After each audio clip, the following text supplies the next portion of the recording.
কে কে কে ওখানে? কে ওখানে?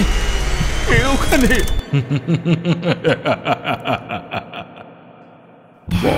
ভুতুরে, যেখানে জীবিত সব চরিত্র।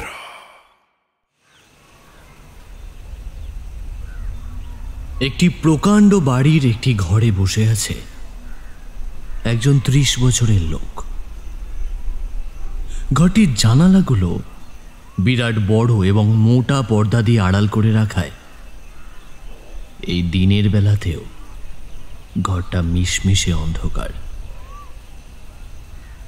অবশ্য শুধু ঘরটা নয়, পুরো বাড়িটাই এই ভর দুপুরেও কেমন যেন অন্ধকারে ঘেরা, যেন সূর্যের আলো কোনো এক অদৃশ্য শক্তির সাথে সংঘর্ষ করে ঘরে ঢুকতে ব্যর্থ। স্যার, একজন আপনার সাথে দেখা করতে এসেছে, ওনাকে কি ভেতরে পাঠিয়ে দেব? একজন চাকর এসে ঘরে বসে থাকা ব্যক্তিকে উদ্দেশ্য করে কথাটা জিজ্ঞেস করে। হ্যাঁ, ওনাকে ঘরে পাঠিয়ে দাও। সাথে সাথেই উত্তর দেয় লোকটি, যেন এতক্ষণ ওনার জন্যেই অপেক্ষা করছিলেন তিনি। একটু পরেই ঘরে ঢোকে অল্প বয়সী ছিমছাম গোছের একজন মহিলা। আসতে পারি? হ্যাঁ, এসো, তোমার জন্যই তো অপেক্ষা করছিলাম। মহিলাটি বেশ উৎফুল্ল কণ্ঠে ঘরের চারিদিকে নজর বোলাতে বোলাতে বলে, বাহ, ঘরটা তো ঠিক যেমন বলেছিলাম সেভাবেই সাজিয়েছ দেখছি। খুব ভালো, আমার কাজের জন্য একদম উপযুক্ত। আচ্ছা, তুমি পারবে তো কাজটা করতে? মহিলাটি ব্যঙ্গাত্মক কণ্ঠে জিজ্ঞেস করে। কেন? তোমার কোনো সন্দেহ আছে নাকি তুমি বিশ্বাস করতে পারছো না আমাকে? কোনটা? না না, তেমন না, আমি আসলে আরেকবার জিজ্ঞাসা করে নিলাম আর কি। আচ্ছা, এতে ওর কোনো ক্ষতি হবে না তো? ও ঠিক থাকবে তো? না, চিন্তা নেই। তোমার ঈশ্বর তোমায় যা দিতে পারেনি, আমার ঈশ্বর তা ঠিকই দেবেন তোমাকে। কিন্তু আমার ঈশ্বরকে করা প্রতিজ্ঞা মনে রেখো, কারণ তিনি কিন্তু প্রতিশ্রুতি ভঙ্গ একদম পছন্দ করেন না। আমি যা যা আনতে বলেছিলাম সব এনেছো তো? আর আমি আমার প্রভুকে জাগানোর পর প্রভুর কাজ শেষ না হওয়া পর্যন্ত এ যজ্ঞ চলবে।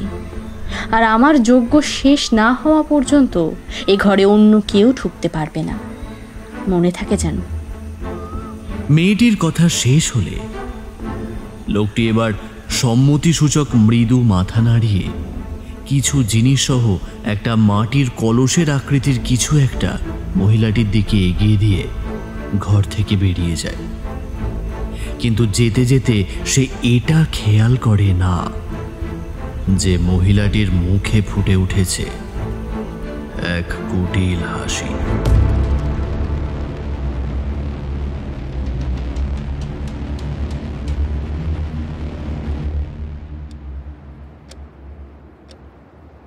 মেঘ, তোমার হলো?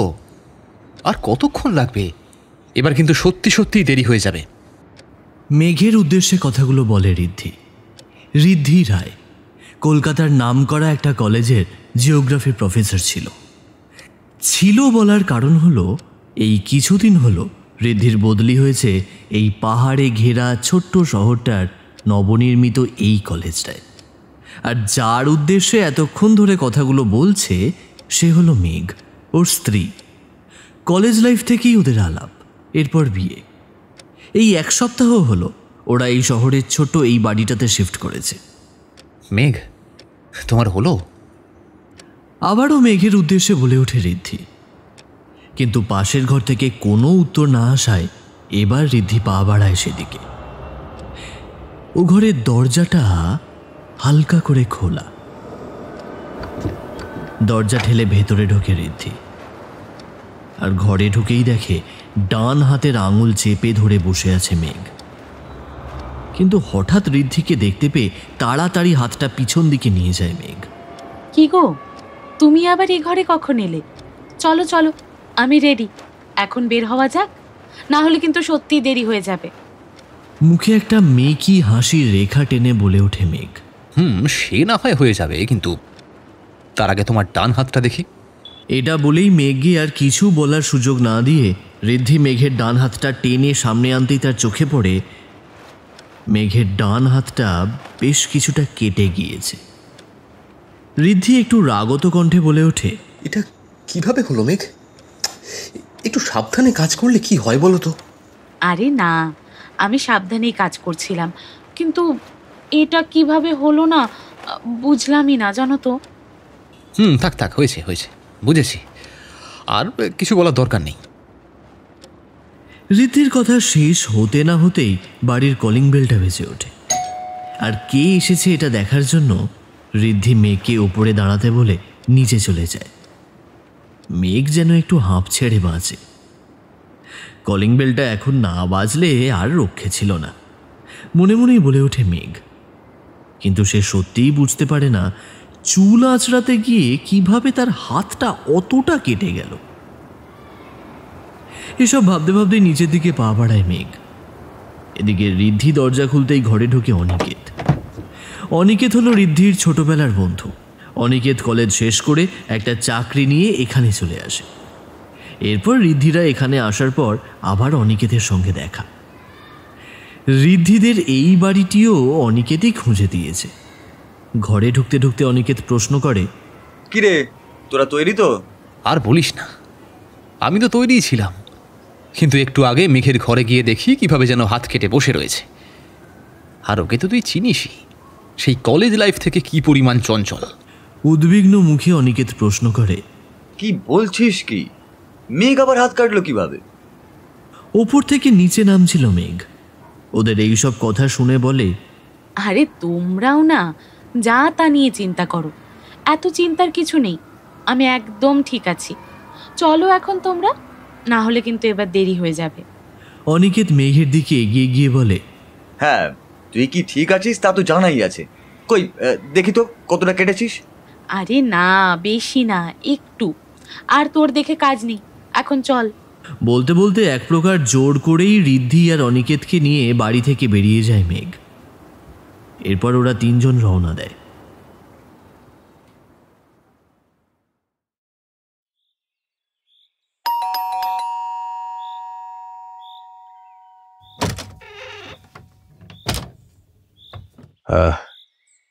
আমি তোদের অপেক্ষাতেই ছিলাম। আয় আয়, ভেতরে আয়। উৎফুল্ল কণ্ঠে বাইরে দাঁড়িয়ে থাকা তিনজনের উদ্দেশ্যে কথাগুলো বললেন তিনি। এরপর প্রফেসর শঙ্খের সাথে সাথে ঘরে ঢোকে ঋদ্ধি, মেঘ এবং অনিকেত। প্রফেসর শঙ্খ হলেন ঋদ্ধিদের কলেজের প্রাক্তন শিক্ষক। সেই সাথে প্রফেসর একজন প্যারানর্মাল এক্সপার্টও বটে। এখন তিনি এই বিষয়গুলো নিয়েই রিসার্চ করছেন। ঋদ্ধিরা এখানে শিফট হয়েছে শুনে আজ প্রফেসর নিমন্ত্রণ করেছেন ওদের তার বাড়িতে। খুব প্রাণোচ্ছল মানুষ এই প্রফেসর। বিয়ে না করায় তিনি বাড়িতে একাই থাকেন। এরপর গল্প, আড্ডা, খাওয়া দাওয়ার পর সময়টা বেশ ভালোই কাটে ওদের। রাতের দিকে প্রফেসরকে বিদায় জানিয়ে ঋদ্ধি আর মেঘ তাদের বাড়ির দিকে, আর অনিকেত তার বাড়িতে ফিরে যায়। ঋদ্ধি আর মেঘও ফিরে আসে তাদের বাড়িতে।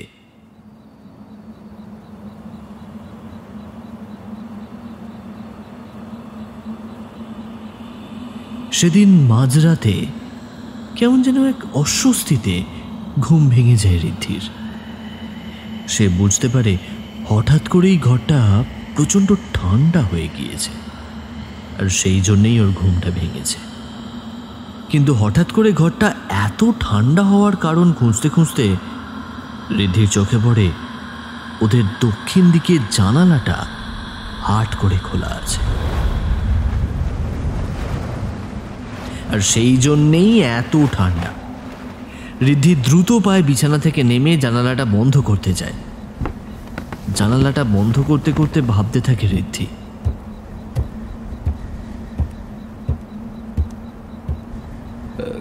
কিন্তু আমার তো স্পষ্ট মনে আছে যে ঘুমোতে যাওয়ার আগে আমি দেখেছিলাম মেঘ জানলাটা বন্ধ করছে। তাহলে ওটা আবার খুললো কিভাবে? না, এই মেঘটাকে নিয়ে আর পারা গেল না। ওই হয়তো জানলাটা ঠিক করে লাগাই। এইসব ভাবতে ভাবতেই আবার বিছানায় এসে শুয়ে পড়ে। কিন্তু এই তাড়াহুড়োয় ঋদ্ধি একবারের জন্য এটা খেয়াল করল না যে ঘরের কোণে দাঁড়িয়ে থাকা একটা মিশ কালো ছায়া আস্তে আস্তে মিশে যাচ্ছে ঘুমন্ত মেঘের শরীরের সাথে।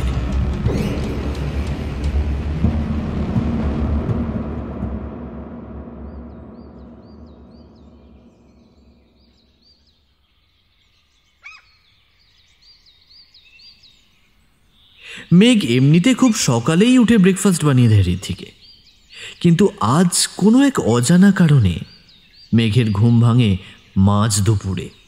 সূর্যের আলো চোখে এসে পড়ায়। চোখ কচলে ঘড়ির দিকে তাকাতেই চমকে ওঠে মেঘ। এ কি, এত বেলা কখন হয়ে গেল? আর আমি এতক্ষণ পর্যন্ত ঘুমিয়েছিলাম। নিজের মনেই এইসব ভাবতে ভাবতেই বিছানা থেকে নামতে যায় সে, আর তখনই বুঝতে পারে কোনো এক অজানা কারণে অসম্ভব ব্যথা ওর গায়ে, যেন কেউ বেধড়ক মেরেছে ওকে। আর এই জন্য বিছানা থেকে নামতেও যেন কষ্ট হচ্ছে। এরপর খুব কষ্টেই বিছানা থেকে নেমে আস্তে আস্তে আয়নার সামনে গিয়ে দাঁড়াতেই মেঘ চমকে ওঠে। এ কি অবস্থা হয়েছে তার?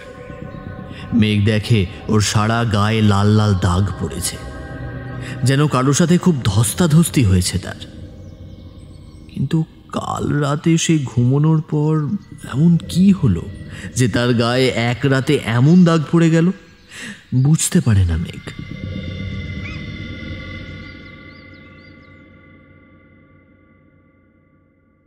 ঋদ্ধি বিকেলে অন্য দিনের তুলনায় তাড়াতাড়ি বাড়িতে ফেরে, কারণ আজ সকালে সে অফিস যাওয়ার সময় মেঘকে কয়েকবার ডেকেও ঘুম থেকে তুলতে পারেনি। আর এরপর সারাদিন মেঘের কোনো ফোনও আসেনি। বিকেলে বাড়িতে ফিরে ঋদ্ধি দেখে মেঘ নিজের বিছানায় শুয়ে আছে। ঋদ্ধি এসে মেঘের পাশে বসে ওর কপালে হাত দিতেই চোখ তুলে তাকায় মেঘ। বেশ উদ্বিগ্ন কণ্ঠে ঋদ্ধি জিজ্ঞেস করে, কি হয়েছে তোমার? শরীর খারাপ করছে?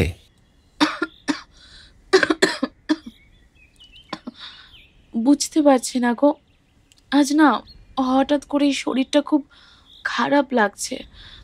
সারা শরীরে অসম্ভব ব্যথা। আর আর দেখো, এই দেখো, আমার সারা শরীরে না কিসের যেন দাগ পড়ে গিয়েছে। বলতে বলতেই গায়ের চাদর সরিয়ে নিয়ে হাতে পায়ে হওয়া দাগগুলো দেখায় ঋদ্ধিকে। সেগুলো দেখে উত্তেজিত কণ্ঠে ঋদ্ধি প্রশ্ন করে, এ কি, এগুলো কিভাবে হলো? জানি না গো, কিন্তু আমার সারা শরীরে এমন হয়েছে। ঋদ্ধি মেঘের কথাগুলো শুনে আর দেরি না করে দ্রুত ওকে ডাক্তারের কাছে নিয়ে যায়। ডাক্তার খুব স্বাভাবিকভাবেই বলে, হ্যাঁ, এটা নিয়ে সেরকম চিন্তার কিছু নেই। হয়তো কোনো পাহাড়ি পোকামাকড়ের কামড় থেকে এরকমটা হতে পারে। এরপর কিছু ওষুধ দিয়ে তিনি মেঘকে ছেড়ে দেন এবং ঋদ্ধি মেঘকে নিয়ে বাড়িতে ফিরে আসে। সারাদিন কিছু খাওয়া হয়নি, আর মেঘ অসুস্থ থাকায় সারাদিন রান্নাও করা হয়নি। এদিকে রাতে রান্না না করলে রাতটাও ওদের না খেয়েই কাটাতে হবে। তাই বাড়িতে ফিরে মেঘ আর দেরি না করে অসুস্থ শরীরে রাতের জন্য কিছু খাবারের ব্যবস্থা করতে রান্নাঘরে চলে যায়। এদিকে ঋদ্ধি ফ্রেশ হয়ে এসে মেঘকে রান্নাঘরে দেখতে পেয়ে দ্রুত রান্নাঘরে চলে যায়। বেশ রাগত কণ্ঠে ঋদ্ধি বলে ওঠে, এখানে কি করছো মেঘ? তোমাকে না বিশ্রাম করতে বলেছেন ডাক্তার? আরে সারাদিন তো কিছু রান্না হয়নি, রাতে খাওয়ারও কিছু নেই, তাই একটু। রাতের খাবারের চিন্তা তোমাকে করতে হবে না, আমি রান্না করছি, তুমি যাও যাও ঘরে গিয়ে একটু বিশ্রাম নাও। এটুকু বলে এক প্রকার জোর করেই মেঘকে নিজের ঘরে পাঠিয়ে দেয় ঋদ্ধি। ঋদ্ধির সাথে কথায় পারবে না জেনে মেঘও আর বেশি কথা না বাড়িয়ে চুপচাপ ও ঘরে চলে যায়। ঋদ্ধি এরপর রান্না শেষে মেঘকে খেতে ডাকে, কিন্তু মেঘ তেমন কিছুই খায় না। ঋদ্ধি প্রথমে একটু জোর করলেও পরে মেঘের শরীর খারাপ দেখে আর খুব বেশি জোর না করে ওকে অল্প একটু খাইয়ে ঘরে পাঠিয়ে দেয়, আর নিজেও খাওয়া দাওয়া শেষ করে তাড়াতাড়ি শুয়ে পড়ে।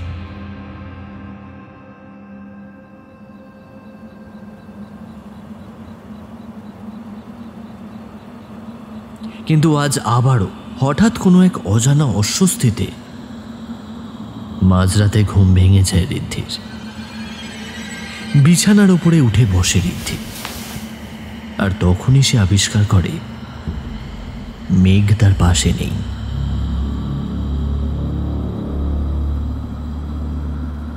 প্রথমটায় সে ভাবে হয়তো মেঘ বাথরুমে গিয়েছে, এই ভেবে সে আবার শুয়েই পড়তে যাচ্ছিল।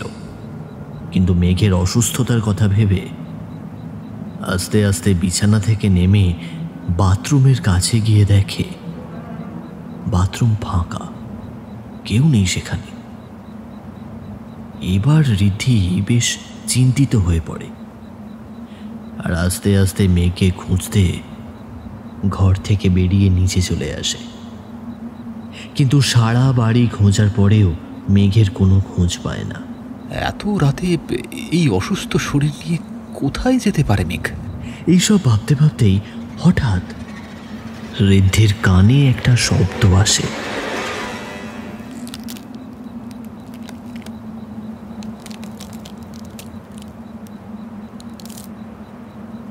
মনে হচ্ছে কেউ যেন খুব শক্ত কোনো হাড় দাঁত দিয়ে ভাঙছে, আর শব্দটা আসছে কিচেন থেকে। আর সারা বাড়ি দেখা হলেও এখনো কিচেনটা দেখা হয়নি।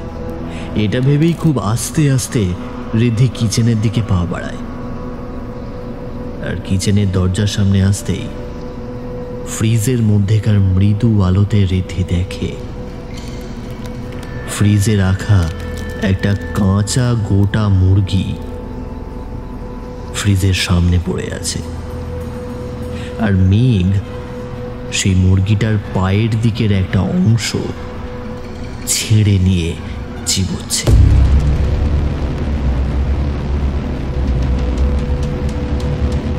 আর সেই হাড় ভাঙার মটমট শব্দই শুনতে পেয়েছিল ঋদ্ধি।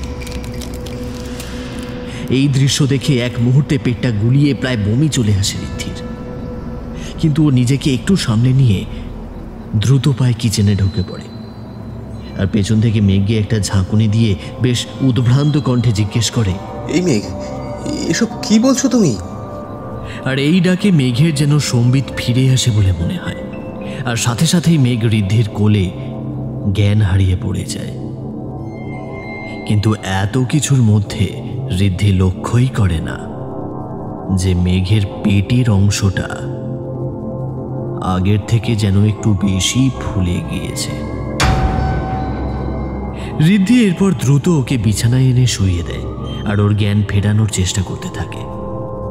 বেশ কিছুক্ষণ পর জ্ঞান ফিরে আসে মেঘের, কিন্তু জ্ঞান ফেরার পর থেকেই মেঘ বীভৎসভাবে বমি করতে থাকে, আর বমির সাথে উঠে আসে চাপ চাপ রক্ত আর কিছু কাঁচা মাংসের দলা। ঋদ্ধি অনেক চেষ্টার পরেও মেঘের বমি থামে না। এভাবে কোনো মতে রাতটা কেটে ভোরের আলো ফুটতেই মেঘকে নিয়ে হাসপাতালের উদ্দেশ্যে রওনা দেয় ঋদ্ধি। ডাক্তার চেক আপ করে মেঘের এমন অস্বাভাবিকতার কোনো কারণ খুঁজেই পান না। এরপর ঋদ্ধি মেঘকে নিয়ে বাড়িতে ফিরে আসে।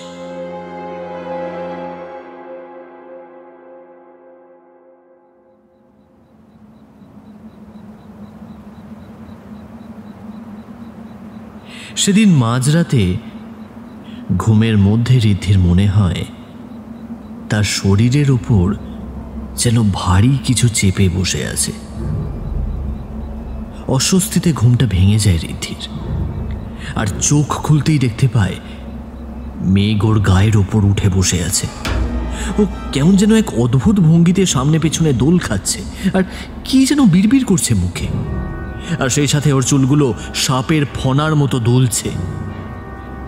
এবার ঋদ্ধিকে ঘুম ভেঙে তাকাতে দেখে হঠাৎ করেই মেঘ দোল খাওয়া বন্ধ করে একদম শান্ত হয়ে বসে নিজের দু হাত দিয়ে আস্তে আস্তে মুখের সামনে থেকে চুলগুলো সরিয়ে একটা হিস হিসে কণ্ঠে বলতে থাকে, কিরে ওভাবে তাকিয়ে কি দেখছিস? মরবি মরবি, তুইও মরবি। এটুকু বলেই এক বিকট রক্ত হিম করা হাসি হাসতে হাসতে নিজের ডান হাতের বড় নখরযুক্ত আঙুলটা চালিয়ে দেয় ঋদ্ধির বুক লক্ষ্য করে। কিন্তু ঋদ্ধি নিজের হাতগুলো আচমকা সামনে আনতেই নখের আঁচড় বুকে না লেগে লাগে ঋদ্ধির হাতে। আর তারপর মুহূর্তের মধ্যেই জ্ঞান হারিয়ে ঋদ্ধির ওপরেই ঢলে পড়ে মেঘ। মেঘকে ধরে আস্তে আস্তে বিছানায় শুইয়ে দেয় সে। কি ঘটছে তাদের সাথে বুঝতে পারে না ঋদ্ধি।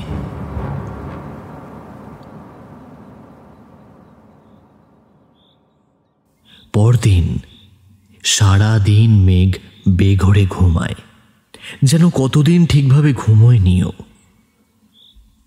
ঋদ্ধিও ওকে আর বেশি ডাকাডাকি করে না।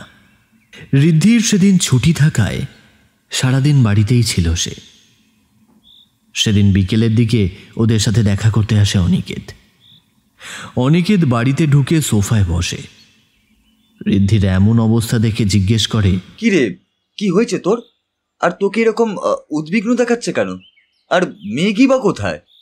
এটুকু বলেই অনিকেত মেঘের নাম ধরে ডাকতে থাকে। মেঘ, এই মেঘ, এ কোথায় তুই? আজ অনেকদিন পর জমি আড্ডা দেবো সকলে মিলে, এদিকে আয় শিগগিরই। প্রফুল্ল কণ্ঠে দোতলার দিকে তাকিয়ে বলে ওঠে অনিকেত। গম্ভীর কণ্ঠে ঋদ্ধি বলে ওঠে, ওকে ডাকিস না ভাই, ও ঘুমোচ্ছে। এই অবেলায় ঘুমোচ্ছে? ও তো এমন সময় ঘুমানোর পাত্রী নয়। কিরে, শরীর টরীর খারাপ নাকি ওর? আর তখনই ঋদ্ধি আর নিজেকে সামলাতে না পেরে অনিকেতকে জড়িয়ে ধরে কেঁদে ফেলে। এই এই কিরে, কি হয়েছে তোর? এভাবে কাঁদছিস কেন? সবটা খুলে বল আমাকে। ঋদ্ধির মাথায় হাত বুলিয়ে সান্ত্বনা দিতে দিতে জিজ্ঞেস করে অনিকেত। ঋদ্ধি এবার কান্না জড়িত কণ্ঠেই অনিকেতকে কয়েকদিন ধরে তাদের সাথে ঘটে যাওয়া সমস্ত ঘটনা খুলে বলে। সব শুনে অনিকেতের কপালে গভীর চিন্তার ভাঁজ ফুটে ওঠে। ভাই, তুই যা বলছিস সবকিছু যদি আদৌ সত্যি হয়ে থাকে তাহলে তো বিষয়টা খুব অস্বাভাবিক আর একই সাথে চিন্তারও বটে। আমার মনে হয় মেঘকে তোর কোনো ভালো সাইকিয়াট্রিস্ট দেখানো উচিত। আচ্ছা শোন, তুই শান্ত হ আর এত চিন্তা করিস না। আমার একজন ভালো চেনা জানা সাইকিয়াট্রিস্ট রয়েছেন, আমি কালই তার সাথে তোদের অ্যাপয়েন্টমেন্ট ফিক্স করছি। সবকিছু ঠিক হয়ে যাবে, তুই একদম চিন্তা করিস না। বেশ সান্ত্বনার ভঙ্গিতেই কথাগুলো বলে দ্রুত ওদের বাড়ি থেকে বেরিয়ে যায় অনিকেত। সেদিন আর মেঘ খাবারটুকুও খেতে ওঠে না। তাই রাতে ঋদ্ধিও নিজের কিছু কাজ দ্রুত সেরে শুয়ে পড়ে মেঘের পাশে।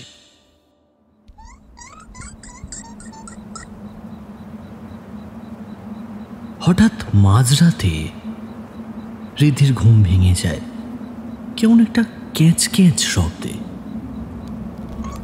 ঘুম ভেঙে উঠতে ঋদ্ধির চোখ যায় নিজের পাশে মেঘ ঠিক আছে কিনা দেখার জন্য, কিন্তু সে দেখতে পায় মেঘ সেখানে নেই। এদিকে তখনও সেই ক্যাঁচ ক্যাঁচ শব্দটা হয়েই যাচ্ছে। এবার শব্দের উৎস লক্ষ্য করে ঋদ্ধি নিজের পায়ের দিক বরাবর সোজা তাকাতেই দেখতে পায় একটা নারী অবয়ব উবু হয়ে সেখানে বসে আছে। আর মনে হচ্ছে যেন সেখান থেকেই শব্দটা আসছে। ঋদ্ধি বেশ ভয় পায়, আর তাই সে দ্রুত কিন্তু সন্তর্পণে বিছানা থেকে নেমে ঘরের আলো জ্বালিয়ে দিতেই দেখতে পায় একটু আগে দেখা সেই অবয়বটা হলো মেঘের। সে মেঝেতে উবু হয়ে বসে আছে, তার চুলগুলো খোলা, আর অন্ধকারে বসে কি যেন খাচ্ছিল। কিন্তু হঠাৎ আলো জ্বলে ওঠার সাথে সাথে তার খাওয়াটা থেমে যায়। ঋদ্ধি আস্তে আস্তে মেঘের দিকে এগিয়ে যায় আর দেখতে পায় মেঘের মুখে একটা বুনো ইঁদুর। মেঘের দাঁতগুলো ক্রমশ চেপে বসেছে ইঁদুরটার শরীরে, আর ইঁদুরটা এখনো জীবন্ত থাকায় সেখান থেকেই ক্যাঁচ ক্যাঁচ শব্দটা আসছে। সেই সাথে ঋদ্ধি আরো দেখে মেঘের পায়ের কাছে পড়ে আছে একটা পাখির ছিন্ন ভিন্ন দেহ, যার ছোট হৃৎপিণ্ডটা এখনো মেঘ নিজের বাঁ হাতে ধরে আছে। এসব দেখে ঋদ্ধির প্রায় বমি পেয়ে যায়, আর সেই সাথে মেঘের সামনে ঝুলে থাকা খোলা চুলের আড়াল থেকে হালকাভাবে বেরিয়ে আসে মেঘের রক্ত জবার মতো লাল চোখগুলো। তা দেখে ঋদ্ধির মেরুদণ্ড বেয়ে নেমে যায় একটা হিমেল রক্তের স্রোত। এবার ডান হাতে মৃত ইঁদুরটাকে নামিয়ে জানলা দিয়ে ছুঁড়ে ফেলে দেয় মেঘ। তার চোখের সামনে ঘটে যাওয়া ঘটনাগুলো দেখে ঋদ্ধির মনে হতে থাকে ওর পাগুলো যেন কেউ শক্ত কিছু দিয়ে মাটির সাথে একদম গেঁথে দিয়েছে।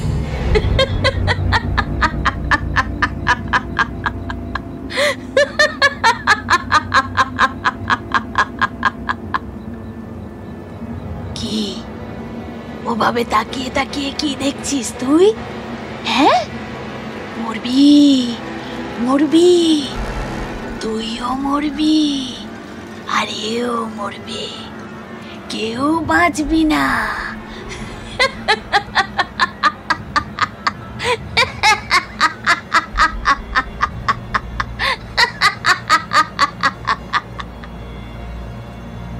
একটা অদ্ভুত জান্তব কণ্ঠে কথাগুলো বলে বিকট শব্দে হাসতে থাকে মেঘ। আর হাসতে হাসতেই নিজের বাম হাতে থাকা পাখির হৃৎপিণ্ডটা মুখে ভরে চিবোতে থাকে। আর এরপরেই ঋদ্ধির সামনে জ্ঞান হারিয়ে মেঝেতে পড়ে যায় মেঘ। মেঘের এমন আচরণে ঋদ্ধি কিছুক্ষণ পাথরের মতো বসে থাকে। অতঃপর মেঘের জ্ঞান হারিয়ে মেঝেতে পড়ে যাওয়ার শব্দে সম্বিত ফেরে তার। এভাবে কোনোভাবে সেদিনের রাতটা পার হয়।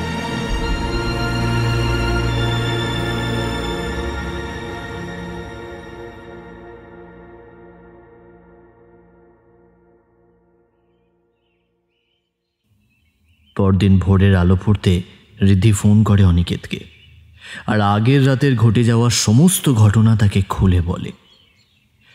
সবকিছু শোনার পর অনিকেত বলে, আমি সাইকিয়াট্রিস্টের অ্যাপয়েন্টমেন্ট নিয়েছি মেঘের জন্য। দুপুরে তৈরি থাকিস, আমরা আজই যাব ওকে নিয়ে ডাক্তারের কাছে। এটুকু বলে অনিকেত ফোন রেখে দেয়। এরপর সেদিন বিকেলে মেঘকে নিয়ে যাওয়া হয় ডাক্তারের কাছে। কিন্তু বহু পরীক্ষা নিরীক্ষার পরেও ডাক্তার মেঘের মধ্যে অস্বাভাবিক কোনো কিছুই খুঁজে পায় না এবং মেঘকে কিছু ওষুধ দিয়ে বিশ্রাম নিতে বলে।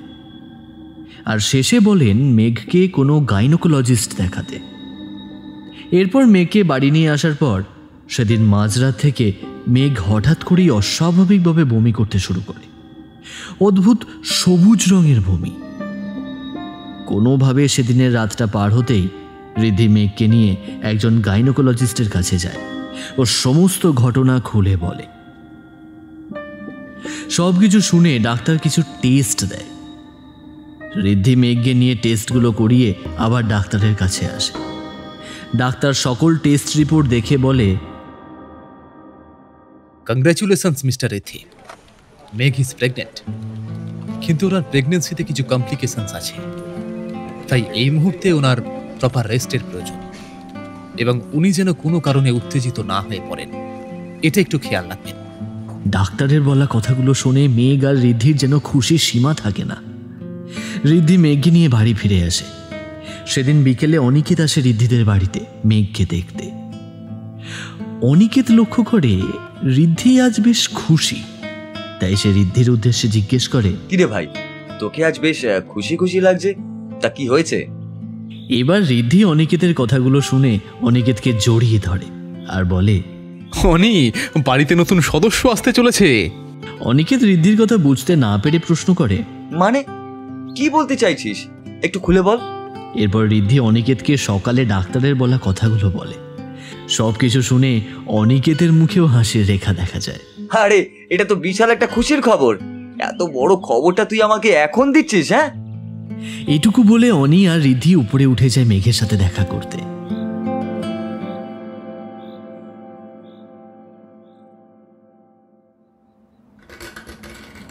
সেদিন রাতে একটা গা শিরশিরে শব্দে ঘুম পাতলা হয়ে যায় ঋদ্ধির। ঘুমের মধ্যেই ঋদ্ধি নিজের পাশে হাত দিয়ে মেঘকে স্বভাববশত খুঁজতে থাকে, কিন্তু নিজের পাশে মেঘকে খুঁজে না পেয়ে ঘুম ছুটে যায় ঋদ্ধির। আর সে তড়িঘড়ি বিছানায় উঠে বসে আর নিজের চারদিকে মেঘকে খুঁজতে থাকে, কিন্তু খুঁজে পায় না। আর ঠিক তখনই আবার ঋদ্ধির কানে ভেসে আসে সেই গা শিরশিরে শব্দ, যেন কেউ ধারালো নখ দিয়ে কাঠের উপর আঁচড় কাটছে। শব্দের উৎস খুঁজতে ঋদ্ধি ঘরের সিলিং এর দিকে তাকায়, আর তখন সে দেখতে পায় মেঘ যেন কোনো অলৌকিক শক্তি বলে সিলিং থেকে কোনো চার পেয়ে জন্তুর মতো পায়ে ভর করে ঝুলে আছে। আর সেই অবস্থাতেই মেঘ তার হাতের ধারালো নখ দিয়ে উপরের কাঠের সিলিং এর ওপর আঁচড় কাটছে। মেঘের এমন আচরণে ঋদ্ধি কিছু সময়ের জন্য হতভম্ব হয়ে যায়। এদিকে মেঘ ঋদ্ধিকে উঠে বসতে দেখে সিলিং ছেড়ে ধপ করে বিছানার উপর ঋদ্ধির সামনে এসে পড়ে। এতে করে ঋদ্ধির সম্বিত ফিরে আসে। ঠিক তখনই ঋদ্ধি লক্ষ্য করে মেঘের পেটের অংশটা বেশ অনেকটাই ফুলে আছে। এদিকে ঋদ্ধি নিজেকে একটু ধাতস্থ করে মেঘকে ধরতে যায়, আর ঠিক তখনই ঋদ্ধিকে অবাক করে দিয়ে মেঘ খিলখিল করে হেসে ওঠে আর অদ্ভুত দ্রুততার সঙ্গে উঠে বসে বিছানার ওপরে একদম ঋদ্ধির সামনে।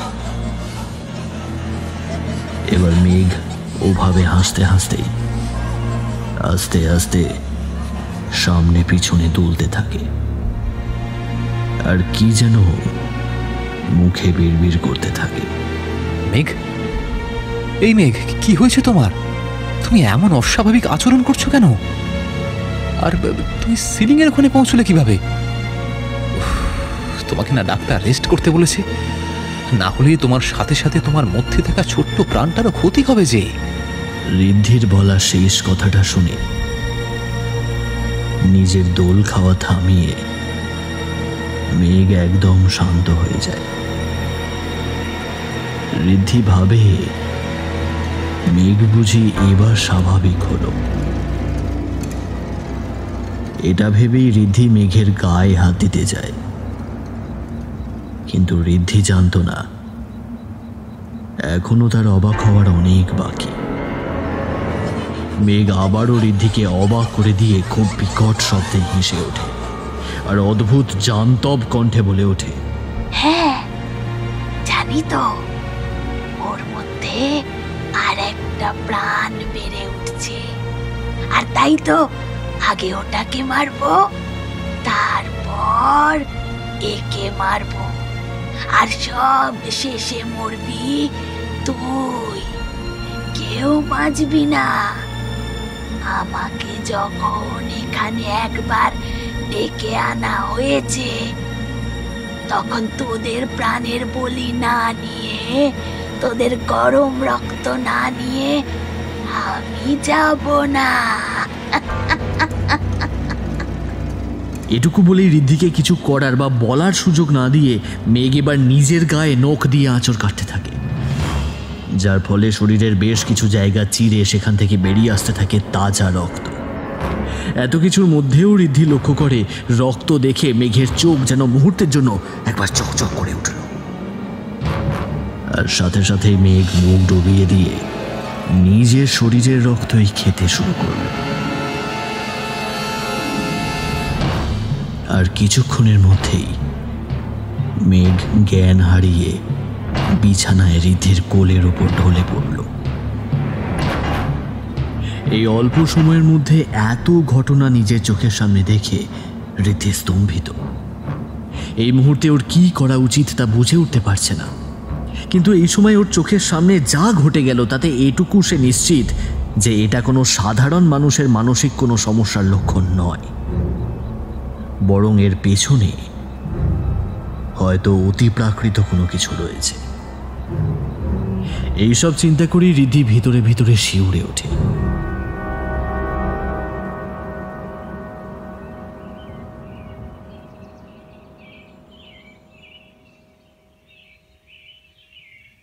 পরদিন ভোরে আলো ফুটতেই অনিকেতের ফোনে ঋদ্ধির নম্বর থেকে কল আসে।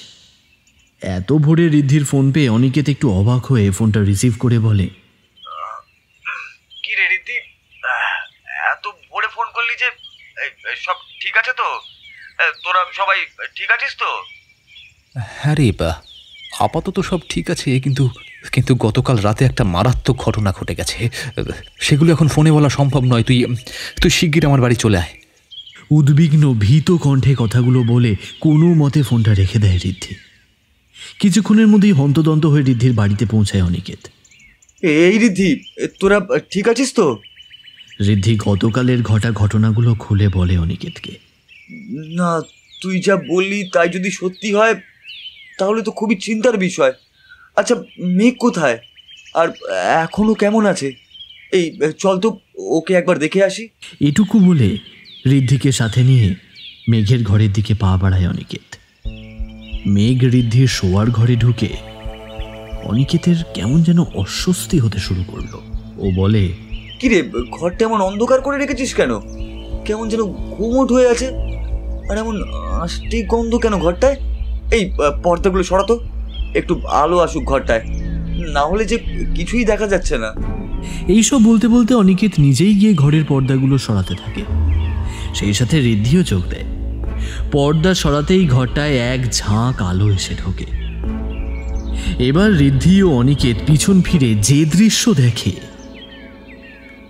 তাতে তাদের শরীরে ভয়ের এক শীতল স্রোত বয়ে যায়, আর সেই সাথে কাঁচা রক্তের আষ্টে গন্ধে শরীরটা গুলিয়ে ওঠে।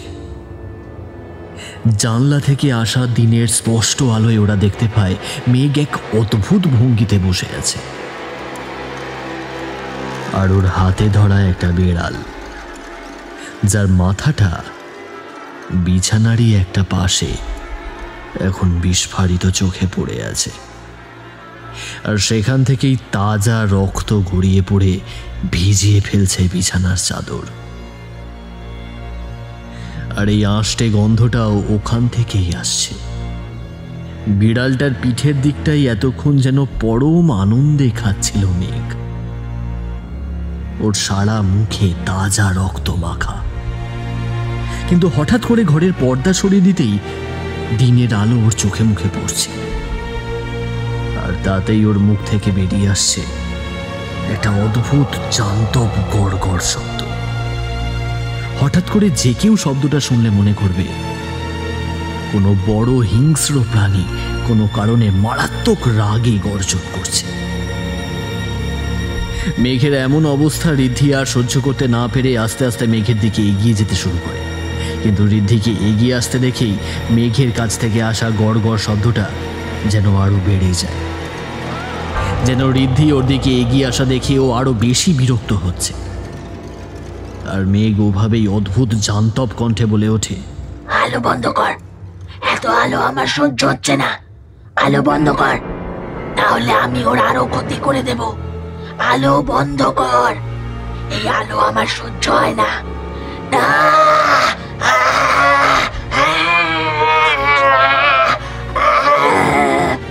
আর সেই সাথে এবার এক বিচ্ছিরি রকমের তীব্র চিৎকার শুরু করে, যেন এই আলোয় ওর সমস্ত শরীর জ্বলে যাচ্ছে।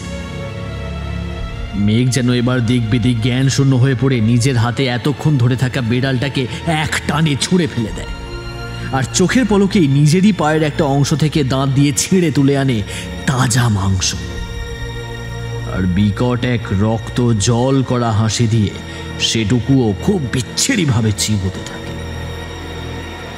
এবার ওর অবস্থা বুঝতে পেরে ঋদ্ধি দ্রুত পায়ে ঘরের জানলার কাছে গিয়ে পর্দাগুলো আবার টেনে দেয়।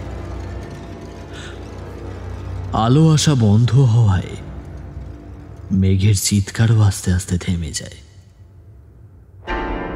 আরো আগের মতোই জান্তব কণ্ঠে বলে ওঠে, ঘর থেকে চলে যা, আমাকে একা থাকতে দে, আমাকে একা ছেড়ে দে। এটুকু বলেই মেঘ জ্ঞান হারিয়ে বিছানায় ঢলে পড়ে। ঋদ্ধি দ্রুত গিয়ে মেঘকে জড়িয়ে ধরে।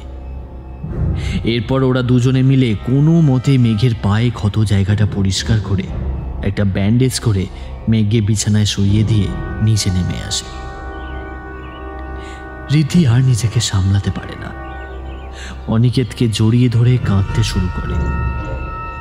অনিকেতও কিছুক্ষণ আগে ওর চোখের সামনে ঘটে যাওয়া সমস্ত ঘটনা দেখে বাকরুদ্ধ। ঋদ্ধিকে কি বলবে তাও বুঝে উঠতে পারে না। সেই সাথে ওর কপালে দেখা যায় গভীর চিন্তার ভাঁজ। বাইরে তুই তো সব কিছুই দেখলি নিজের চোখে। আমার কিন্তু এইসব ঘটনা খুব একটা স্বাভাবিক বলে মনে হচ্ছে না। আর আমার কেন জানি মনে হচ্ছে এর সাথে কিছু অপ্রাকৃতিক জড়িত আছে। বেশ ভয়ার্ত কণ্ঠে অনিকেতের উদ্দেশ্যে কথাগুলো বলে ঋদ্ধি। ঋদ্ধির শেষের কথাগুলোয় সম্বিত ফেরে অনিকেতের। অনিকেত বেশ অবাক হয়ে জিজ্ঞেস করে, মানে কি বলতে চাইছিস তুই? জড়ানো জড়ানো কণ্ঠে ঋদ্ধি বলে, অনি আমার আমার মনে হচ্ছে মেঘের সাথে যা কিছু ঘটছে তা স্বাভাবিক নয় রে। মনে হচ্ছে আমার ওর সাথে কিছু অপ্রাকৃতিক ঘটছে। অনিকেত একটু অবাক কণ্ঠে ঋদ্ধিকে বলে, এইসব তুই কি বলছিস ঋদ্ধি? তুই কি পাগল হয়ে গেলি? মানে তুই একটা পড়াশোনা জানা ছেলে, একটা কলেজের প্রফেসর হয়েও কিভাবে এইসব সংস্কারের জন্য কথা বিশ্বাস করিস বা বলতে পারছিস? আমি তো সেটাই বুঝে উঠতে পারছি না। আচ্ছা, ওপরে এখন যা যা ঘটলো তুই তো সব কিছু নিজের চোখেই দেখলি। ঘটনাগুলোর কোনো ব্যাখ্যা আছে তোর কাছে? এই পৃথিবীতে এমন অনেক ঘটনা আছে যা প্রতিনিয়ত ঘটে যায়, কিন্তু সায়েন্সের কাছে কোনো ব্যাখ্যা নেই এর। একটা মানুষ সে যতই অসুস্থ হোক না কেন, তার পক্ষে কি কোনো সাপোর্ট ছাড়া সিলিং থেকে ঝুলে থাকা সম্ভব? এর কোনো ব্যাখ্যা আছে তোর কাছে? ঋদ্ধির বলা কথাগুলো শুনে কিছুক্ষণ চুপ করে থাকে অনিকেত। তাই এবার তুই যাই বলিস না কেন, আমি কিন্তু প্রফেসর শঙ্খের বাড়ি যাবই যাব, আর সেটা এখনই। তোর যদি ইচ্ছা করে তুই চল, না হলে আমি একাই যাব, কিন্তু মেঘকে এই অবস্থায় আমি ফেলে রাখতে পারবো না, কিছুতেই না। বেশ উত্তেজিত কণ্ঠে কথাগুলো বলে দ্রুত পায়ে বাড়ি থেকে বেরিয়ে যায় ঋদ্ধি। সেই সাথে অনিকেতও আর কথা না বাড়িয়ে ঋদ্ধির পিছন পিছন বেরিয়ে যায়। কিছুক্ষণ পর তারা পৌঁছে যায় প্রফেসরের বাড়িতে। ও তোরা এত সকালে, সব ঠিক আছে তো রে? আয় আয় আয়, ভেতরে আয় আগে। বলতে বলতেই প্রফেসর শঙ্খ ওদের নিয়ে ঘরের মধ্যে প্রবেশ করে। স্যার, কিচ্ছু ঠিক নেই স্যার। আমি জানি না কি হচ্ছে, প্রতিনিয়ত কি ঘটে চলেছে আমার আর মেঘের সাথে। আপনি আপনি প্লিজ আমাদের বাঁচান এর থেকে স্যার, আমাদের বাঁচান। প্রফেসরের উদ্দেশ্যে কথাগুলো বলতে বলতে একরকম কেঁদেই ফেলে ঋদ্ধি। আর কাঁদছিস কেন? কাঁদিস না। আর কি হয়েছে বা হচ্ছে সবটা আমায় খুলে বল। কি হয়েছে সেটা না জানলে আমি কিভাবে সাহায্য করব? ঋদ্ধিকে শান্ত করতে করতে কথাগুলো বলেন প্রফেসর। এবার ঋদ্ধি কিছুটা ধাতস্থ হয়ে তাদের সাথে ঘটে যাওয়া সমস্ত ঘটনা খুলে বলতে থাকে প্রফেসরকে। ঋদ্ধির বলা কথাগুলো শুনে প্রফেসরের কপালে ক্রমশ ভাঁজ পড়তে থাকে। ঋদ্ধির কথা শেষ হওয়ার কিছুক্ষণ পর প্রফেসর বেশ গম্ভীর কণ্ঠে বলতে শুরু করেন, তুই যা যা বলছিস তা যদি সত্যি হয় আসলে চিন্তার বিষয়, কিন্তু তারপরেও আজ আমি একবার তোর বাড়িতে যাব। সবকিছু নিজের চোখে একবার দেখাটা দরকার। কিন্তু আমি যতটা বুঝতে পারছি তাতে আমার কেন যেন মনে হচ্ছে মেঘের ওপর কেউ বৌদ্ধতন্ত্রের প্রয়োগ করেছে, মারাত্মক কোনো শক্তির চালনা করেছে। কিন্তু কোন শক্তি এগুলো বলার আগে আমি আজ তোর বাড়িতে একবার যাব। প্রফেসরের কথায় সম্মতি জানিয়ে ঋদ্ধি ও অনিকেত ফিরে আসে।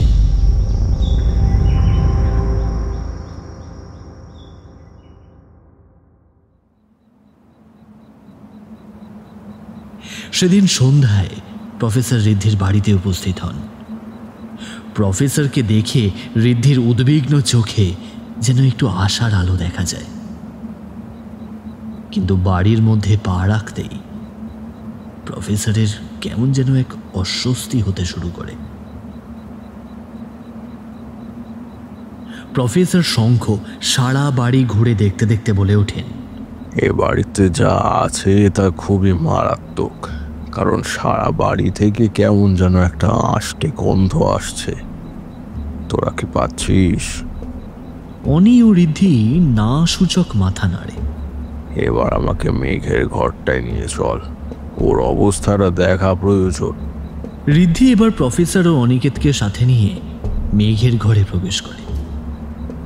প্রফেসর এমনিতেই বাড়িতে প্রবেশের পর থেকেই বিড়বিড় করে কি একটা মন্ত্র জপ করেই চলেছেন, কিন্তু মেঘের ঘরে ঢোকার সময় তিনি মন্ত্রটা আরো জোরে এবং দৃঢ়ভাবে আওড়াতে শুরু করে। আর সেই সাথে তিনি ঋদ্ধিকে নির্দেশ দেন ঘরের সব লাইট অন করে দিতে। এদিকে প্রফেসর ঘরে ঢুকতেই মেঘ কেমন যেন উত্তেজিত হয়ে ওঠে, আর সকালের মতো মুখ থেকে সেই বিজাতীয় ঘর ঘর শব্দ করতে থাকে। ঘরের লাইট অন করে দেওয়ায় মেঘ যেন আরো বেশি রেগে যায়, আর এক বিকট হাসি দিয়ে বলতে থাকে,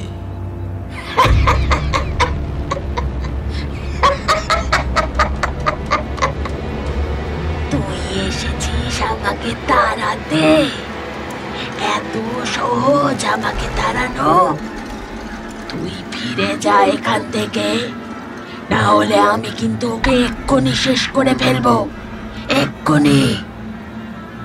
এইটুকু বলে মেঘ রাগে গর্জন করতে করতে নখ দিয়ে নিজের শরীরের বিভিন্ন অংশ চিরতে শুরু করে। মেঘের এমন অবস্থা দেখে ঋদ্ধি অস্থির হয়ে পড়ে আর ছুটে যেতে চায় মেঘের কাছে, কিন্তু তখন প্রফেসর অনিকেতকে বলে ঋদ্ধিকে আটকাতে। এদিকে প্রফেসর মন্ত্র উচ্চারণের সাথে সাথে এবার নিজের পকেট থেকে বের করে আনে একটা কাঁচের বোতল, আর সেখান থেকে একটা ঘন তরল ছিটিয়ে দিতে শুরু করে মেঘের শরীরে। এর ফলে কিছুক্ষণের মধ্যেই মেঘ নির্জীব হয়ে বিছানায় ঢলে পড়ে। মেঘের এমন অবস্থা দেখে ঋদ্ধি অনির কাছ থেকে কোনো মতে নিজেকে ছাড়িয়ে মেঘের কাছে ছুটে গিয়ে ওকে জাপটে ধরে। আর তখন ওর মনে হয় মেঘের পেটের দিকের অংশটা যেন সকালে যেমনটা দেখেছিল তার তুলনায় আরো একটু ফুলে উঠেছে। স্যার, মেঘের পেটটা এইভাবে ক্রমশ ফুলে উঠছে কেন? এর কারণ কি? তোকে তোর সব প্রশ্নের উত্তর দেব, সেই সাথে আমারও তোকে কিছু জিজ্ঞাসা করবার আছে, কিন্তু সেই সব কথা এ ঘরে দাঁড়িয়ে বলা যাবে না একেবারে। মেঘ এখন বেশ কিছুক্ষণ ঘুমোবে, তাই তুই মেঘকে শুয়ে দিয়ে নিচের ঘরে আয়। ঋদ্ধিকে কথাগুলো বলে প্রফেসর অনিকেতকে নিয়ে নিচে চলে যায়। এরপর কিছুক্ষণের মধ্যে ঋদ্ধিও নিচে নেমে আসে। এবার বলুন স্যার, কি জানতে চান আপনি? আমি যা বুঝতে পারলাম তা যদি সত্যি হয়, তবে মেঘের শরীরে কুম্ভান্ডা বাসা বেঁধেছে।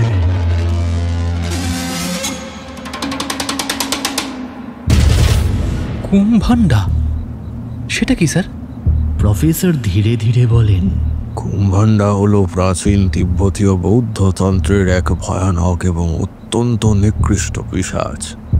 পাতালের গভীর অতল অন্ধকারে বাসের। কুম্ভ শব্দের অর্থ কলস। কুম্ভান্ডার আহ্বান করতে একটি ফাঁকা কালো কলসি বা ঘটের প্রয়োজন হয়, আর এই কালো কলসি বা ঘট থেকে কুম্ভান্ডা তার শিকারের শরীরে প্রবেশের পর থেকে ওই কালো পাত্রটি ক্রমশ লাল হতে শুরু করে। আর যেদিন পাত্রটি কালো থেকে সম্পূর্ণ লাল হয়ে যায়, সেদিন কুম্ভান্ডা তার শিকারকে শেষ করে তার পেট চিরে বেরিয়ে চলে যায়। কুম্ভান্ডা কারো শরীরের প্রবেশের পর প্রথমে নানানভাবে তার শরীরকে এবং শিকারকে, পারিপার্শ্বিক পরিবেশকে অপবিত্র করতে শুরু করে। কারণ কুম্ভান্ডা পবিত্র পরিবেশে থাকলে ওর শক্তি কমতে শুরু করে। মূলত কুম্ভান্ডা একটি অতীব শক্তিশালী পিশাচ। এজন্য কুম্ভান্ডা সাধনার ক্ষেত্রে সাধক যে কোনো ঝুঁকি এড়াতে সাধন স্থলকে পবিত্র করে কুম্ভান্ডার আহ্বান করে। কিন্তু এই পিশাচ আমার মেঘের শরীরে কিভাবে এলো স্যার? মেঘ কি এমন ভুল করেছে যার জন্য ওই পিশাচ ওর শিকার করতে আসলো? প্রফেসর এতক্ষণ চুপ করেই ছিলেন, কিন্তু হঠাৎ ঋদ্ধির কথাগুলো শুনে প্রফেসর ঋদ্ধির দিকে তাকিয়ে বেশ উদ্বিগ্ন কণ্ঠে বলে ওঠেন, আরে তাই তো, এতক্ষণে আসল বিষয়টা আমার মাথাতেই আসেনি। কুম্ভান্ডা তো নিচে থেকে কাউকে আক্রমণ করে না, যদি না এদের কেউ আহ্বান করে কোনো ব্যক্তির উদ্দেশ্যে চালনা করে। আচ্ছা ঋদ্ধি, একটু ভেবে বলতো, এর মধ্যে কি তোদের কেউ খড় বা ওই আকৃতির কিছু দিয়েছিল? না স্যার, এমন তো কি। বলতে বলতে ঋদ্ধি থেমে যায়। সর্বনাশ, আমাদের হাতে যে খুব বেশি সময় নেই। কিন্তু স্যার, কিছুদিন আগে হঠাৎ মেঘ আমাকে বলল ওনাকে একটা ফুলদানি কিনেছে ঘর সাজানোর জন্য, ওই কোনো এক দেহাতি মহিলার কাছ থেকে, বুঝলেন। আবার সেটা শুনে আমি ওর কাছ থেকে দেখতে চাই। তখন ও আমাকে একটা আজব প্রকৃতির কালো রঙের ফুলদানি এনে বেশ উৎফুল্লের সাথে দেখাতে থাকে। আমার অবশ্য বিশেষ পছন্দ হয়নি সেটা। আমি ওটাকে দেখে বলেছিলাম, এ মা বা, এরা দেখতে একদমই ভালো নয় মেঘ, কি সব উল্টোপাল্টা জিনিস তোমার পছন্দ হয় বুঝি না। স্যার, তখন ও বলেছিল, আসলে আমি বাজারে যাচ্ছিলাম টুকটাক কিছু কেনাকাটা করতে। হঠাৎই দরজা খুলতেই দেখি একজন মহিলা দরজার সামনে দাঁড়িয়ে। কি চাই জিজ্ঞেস করতে সে আমার দিকে কিছু ফুলদানি এগিয়ে দিয়ে কাকুতি করে বলে উঠল, দিদি, ও দিদি, এই ফুলদানিটা নিয়ে যাও না গো। আমি 3 দিন থেকে কিচ্ছু খাইলাই, ঘরে মোর ছোট বাচ্চাটো আছে। এই ফুলদানিটা বিক্রি করে মু চালটো নিয়ে ঘরে ফিরবো। ও দিদি, নিয়ে যাও না এই ফুলদানিটো। আমার ফুলদানি কেনার কোনো ইচ্ছে না থাকলেও ওর কথাগুলো শুনে আমার বেশ খারাপ লাগলো, তাই আমি ওর কাছে থাকা ফুলদানিগুলো দেখতে লাগলাম। হঠাৎ এই ফুলদানিটার দিকে আমার চোখ আটকে গেল। অদ্ভুত রকমের ভালো লাগা কাজ করতে থাকলো, আর আমি এটা কিনে নিলাম। কোথায় আছে সে ফুলদানি? এক্ষুনি নিয়ে আয় ওটা আমার কাছে। আমার দৃঢ় বিশ্বাস ওই ফুলদানির মাধ্যমে কুস্তানটা মেঘের শরীরে প্রবেশ করেছে। এবার প্রফেসরের নির্দেশ মতো ঋদ্ধি নিয়ে আসে ফুলদানিটিকে। আর সত্যিই দেখা যায় ফুলদানিটি অর্ধেক অংশ কালো থাকলেও বাকি অর্ধেক অংশ তাজা রক্তের মতো লাল রং ধারণ করেছে। আর সেই লাল রং ক্রমশ গ্রাস করছে ফুলদানির অবশিষ্ট কালো অংশটুকুকে। সর্বনাশ, আমাদের হাতে আর খুব বেশি সময় নেই। কিন্তু এই ফুলদানিটা হলো এখন মেঘের জীবন। এই ফুলদানিটির লাল রং যে মুহূর্তে সম্পূর্ণ কালো অংশকে গ্রাস করবে, তখন মেঘের পেট চিড়ে বেরিয়ে আসবে কুম্ভান্ডা, আর মেঘের আত্মাকে বন্দি করে নিয়ে চলে যাবে নিজের সাথে। ভয়ার্থ কণ্ঠে ফুলদানির দিকে তাকিয়ে এক নাগাড়ে কথাগুলো বলেন প্রফেসর শঙ্খ।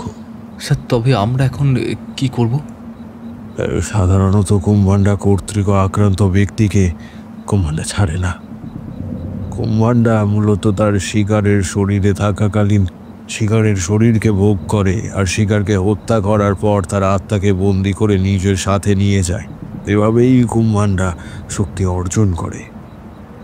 আর মেঘ যেহেতু অন্তঃসত্ত্বা, তাই কুম্ভান্ডা মেঘের আত্মার সাথে সাথে ওর অনাগত সন্তানকেও সাথে নিয়ে চলে যাবে।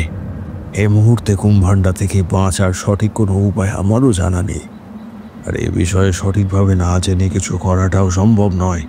এতে হিতে বিপরীত হতে পারে। এতে আজ রাতটা সময় দে আমায়, এর মধ্যে নিশ্চয়ই কোনো উপায় বের হবে। আর ওই তরলের প্রভাবে মেঘ আজ সারা রাত ঘুমোবে। তুই চিন্তা করিস না, একটা না একটা উপায় নিশ্চয়ই বের হবে। কথা শেষ করে প্রফেসর শঙ্খ ঋদ্ধির বাড়ি থেকে দ্রুত পায়ে বেরিয়ে যান। সেই সাথে খুব উদ্বিগ্ন মুখে অনিকেত বাড়ি থেকে বেরিয়ে যায়। প্রফেসর সেদিন সারা রাত নিজের স্টাডিতে বৌদ্ধতন্ত্রের ওপরে থাকা সমস্ত বই তন্ন তন্ন করে খুঁজে কুম্ভান্ডার বিষয়ে খুঁজতে থাকেন, কিন্তু তেমন আশানুরূপ কিছুই খুঁজে পান না। অবশেষে প্রফেসর সব আশা ছেড়ে দিয়ে মাথায় হাত দিয়ে স্টাডিতে থাকা চেয়ারটিতে বসে পড়েন। আর তিনি কোথাও কোনো দিশা দেখতে না পেয়ে দিশেহারা হয়ে মাথা নত করে মা কালীকে স্মরণ করতে করতে বলতে থাকেন, মা গো, ওই ফুলের মতন মেয়েটি কি এমন পাপ করেছে যার জন্য তুমি ওকে এত বড় শাস্তি দিচ্ছ? আর ওই অনাগত প্রাণটি কি দোষ করেছে মা, যে পৃথিবীর আলো দেখার আগেই ওকে চলে যেতে হবে? মা গো, ওই ক্ষুদ্র নিষ্পাপ প্রাণটি তুমি রক্ষা করো মা। তুমি নিজেও তো এই বিশ্ব চরাচরের প্রতিটি জীবের মা। তুমি মা হয়ে কিভাবে সহ্য করছো? আর এক মা আর তার অনাগত শিশুর প্রাণ কোনো পিশাচ ধীরে ধীরে শেষ করে দিচ্ছে, এটা দেখতে আমি মেঘ আর তার অনাগত সন্তানের জীবন রক্ষার বার আর আমার সব চিন্তা তোমার চরণে অর্পণ করলাম। তুমি তো জগৎ জননী, তোমার সন্তানের চিন্তা তুমিই করো। এটুকু বলে প্রফেসর হাত জড়ো করে প্রণামের ভঙ্গিতে কপালে ঠেকিয়ে আস্তে আস্তে মাথা তোলেন। আর ঠিক তখনই তার চোখ আটকে যায় বইয়ের তাকে রাখা একটা হলুদ রঙের বেশ পুরনো একটা বইয়ের ওপর। প্রফেসর দ্রুত বসা থেকে উঠে দাঁড়িয়ে এগিয়ে যান বইটার দিকে। মোটা হলুদ রঙের মলাটে মোড়া বেশ পুরনো একটা বই, যার ওপর বড় বড় অক্ষরে লেখা আছে তন্ত্রম। ব্যস্ত হাতে বইটি খোলেন প্রফেসর, আর বেশ কিছুক্ষণ পর একটা নির্দিষ্ট পাতায় প্রফেসরের চোখ আটকে যায়। আর তারপরেই তার মুখে একটা প্রশান্তির ভাব ফুটে ওঠে।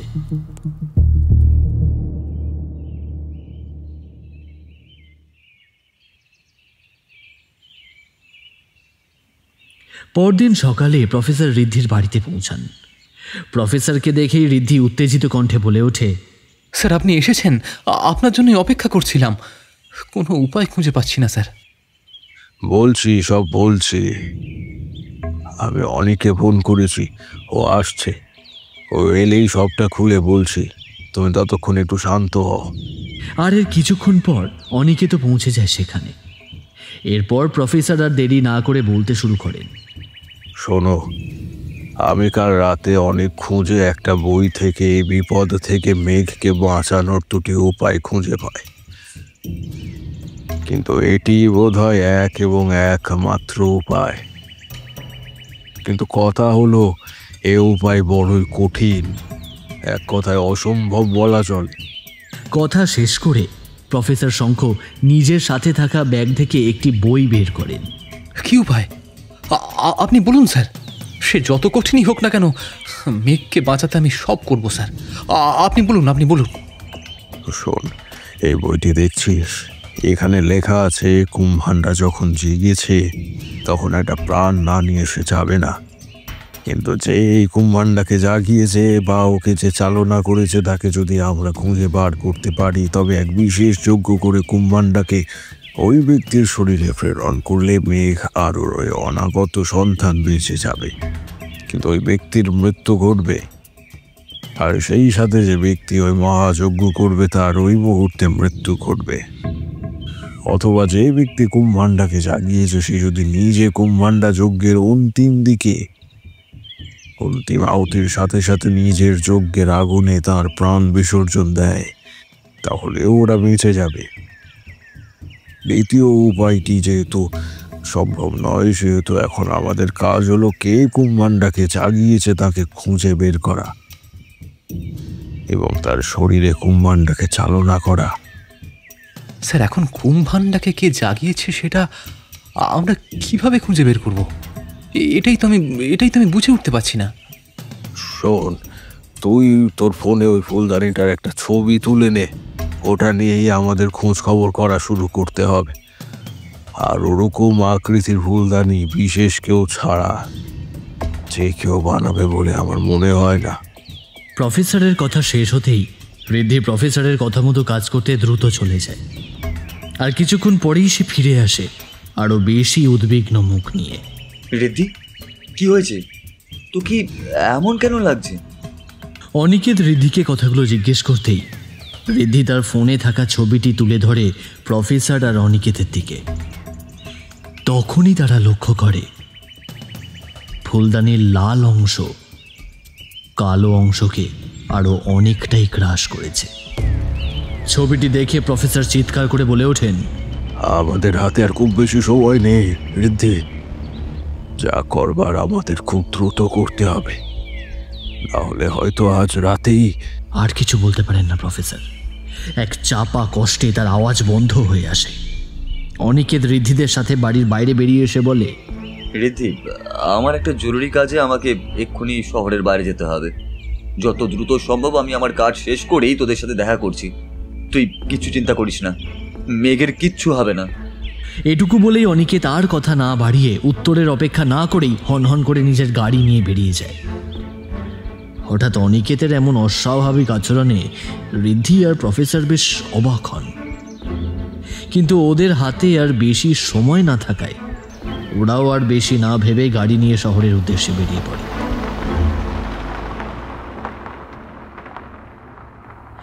বেশ কিছুক্ষণ গাড়ি চালিয়ে ওরা পৌঁছে যায় একটা পাহাড়ি গ্রামে। সেখানে গিয়ে ওরা ওই ফুলদানির ছবি দেখিয়ে বিভিন্ন মানুষকে ওটার বিষয়ে জিজ্ঞাসাবাদ করতে শুরু করে, কিন্তু কেউই কিছু বলতে পারে না। বেশ কিছুক্ষণ পর ওরা ওখানে থাকা একজন বয়স্ক মহিলার কাছে গিয়ে ফুলদানির ছবিটি দেখিয়ে জানতে চায়, মাঝি, বেশ কিছুদিন আগে আমার স্ত্রী একটা ফুলদানি কিনেছিল। এই ধরনের ফুলদানি কি আপনাদের গ্রামে কেউ তৈরি করে, বা আপনি কি সেটার বিষয়ে কিছু বলতে পারবেন যে কোথায় গেলে আমরা তার সন্ধান পাবো? মহিলাটি ওদের ফোনে ছবিটি দেখে বেশ ভয় পেয়ে যায় আর কাঁপা কাঁপা কণ্ঠে বলে ওঠেন, কুম্ভান্ডা। ঋদ্ধি ও প্রফেসর বিস্মিত হয়ে একে অপরের দিকে তাকায়। এরপর ঋদ্ধি বেশ উত্তেজিত কণ্ঠে জিজ্ঞেস করে, কি বললেন আপনি মাঝি? কুম্ভান্ডা এক ভয়ঙ্কর পিশাচ তো বটে। যতদূর জানি এ ধরনের কুলসি গুলান ওনার উপাসারিতেই লাগে। তুই কি বললি বাবু? তোর বউ এটা কিনে নিয়ে গেছে? কিন্তু এই জিনিস তো এমনিতে বিক্রি হয় না রে বাবু। ভীত কণ্ঠে কথাগুলো বলে ষাটোর্ধ মহিলাটি। ও এখানে এসে কেনেনি মাঝি, আমাদের বাড়িতে কেউ একজন এসেছিল এই ধরনের জিনিস বিক্রি করতে। আমরা মূলত ওনারই সন্ধান করছি। আপনি কি জানেন যে কোথায় গেলে ওর খবর পেতে পারি? যদি জেনে থাকেন দয়া করে আমাদের একটু বলুন। এটা আমার স্ত্রী আর সন্তানের জীবন মরণের সমস্যা মাঝি। এতটা বলেই কান্নায় ভেঙে পড়ে ঋদ্ধি। বাবু বাবু তো কাঁদিস লাই। ওদের গায়ে তো অনেক আগেই অপদেবতার পূজা হতো, কিন্তু এক নারকীয় ঘটনার পর মোদের গায়ের মোড়ায় এনার পূজা আমাদের গায়ে একদম নিষিদ্ধ করে দেন। কিন্তু শোনা যায় ওই ঘটনার পর সকলে এনার পুজো বন্ধ করে দিলেও একটি পরিবার সকল আদেশ অমান্য করে পূজা চালিয়ে যায়। পরবর্তীতে গায়ের সকলে মিলে ওই ঘরটারে এক ঘরে করে দেয় বটে, কিন্তু তাতে তাদের পূজা বন্ধ হয়নি। আরও শোনা যায় ওই বাড়ির সদস্যদের ছিন্ন ভিন্ন মৃতদেহ ওই ঘটনার বেশ কিছুদিন পর ওই বাড়িতে পড়ে থাকতে দেখা যায়। ওর পর থেকে এ কুলসি তো এ গায়ের আর কেউ কখনো বানায়নি বটে। তবে শোনা যায় ওই বাড়িতে নাকি এখনো এরকম কুলসি আছে। আচ্ছা তোরা আয়, মু তোদের ওখানে নিয়ে যাচ্ছি, আয়। কিন্তু হ্যাঁ, ও বাড়ির মধ্যে মো ঢুকবুকলাই। এইসব বলতে বলতে বৃদ্ধা ওদের নিয়ে হাঁটতে থাকে। বেশ কিছু দূর হেঁটে উপস্থিত হয় একটা জংলা বাড়ির সামনে। বাড়ির সামনে পৌঁছে দেখতে পায় একজন মাঝবয়সী মহিলা বাড়ির এক কোনায় কি যেন করছে। ঋদ্ধিরা আর দেরি না করে দ্রুত পায়ে বাড়ির মধ্যে ঢুকে পড়ে। বাড়ির মধ্যে থাকা মহিলাটি হঠাৎ করে ওদের এখানে দেখে তড়িতাহতের মতো দাঁড়িয়ে পড়ে। পর মুহূর্তেই তার সম্বিত ফিরতেই সে সব কিছু ফেলে ছুটতে শুরু করে বাড়ির পিছনের দিকে। এদিকে ঋদ্ধিও তার পিছনে ছুটে যায়, আর কিছুক্ষণ পর ঋদ্ধি ফিরে আসে মহিলাটিকে সাথে নিয়ে। বেলা, তুই এখানে কি করছিস বটে? তোকে তো গা থেকে বের করে দিয়েছিল, তুই এখানে করছিসটা কি? উক্ত মহিলাকে উদ্দেশ্য করে বলে ওঠে বৃদ্ধা। ধরা পড়ে গিয়ে মহিলাটি ওদের উদ্দেশ্যে কাঁদো কাঁদো স্বরে বলতে থাকে, কিছু করিনি রে, মুখে ছেড়ে দে না। আমরা তো কিছু বলিনি যে তুমি করেছো। নাও, এবার এতটা যখন বলেই ফেলেছো তখন বাকিটাও বলে ফেলো। কেন করেছো এমন আমার পরিবারের সাথে? বলো, উত্তর দাও, নয় না হলে কিন্তু পুলিশে ফোন করব। না না বাবু, কি মনটা করবেন না, মু সত্যি কিছু করিনি।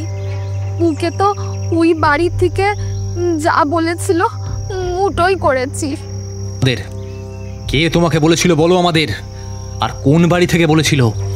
একটু অনেক বড় বাড়ি।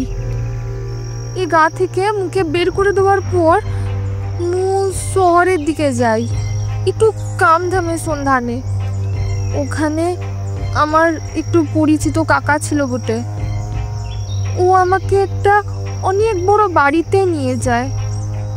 ওখানে এক বাবু মুখে বলে আমাদের গায়ের ওই ঘর থেকে একটা ঘর নিয়ে যেতে, যার বদলে উনি মুখে অনেক টাকা দেয়।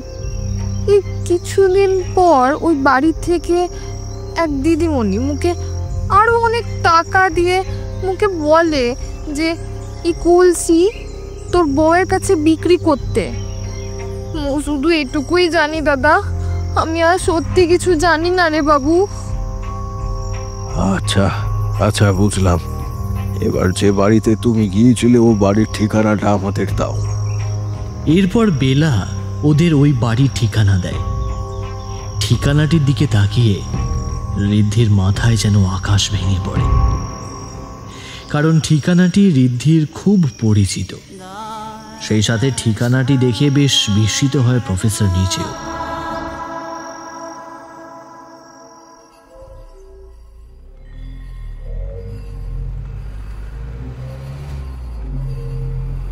এদিকে অনিকেত দ্রুত গাড়ি চালিয়ে কোথায় যেন যাচ্ছে।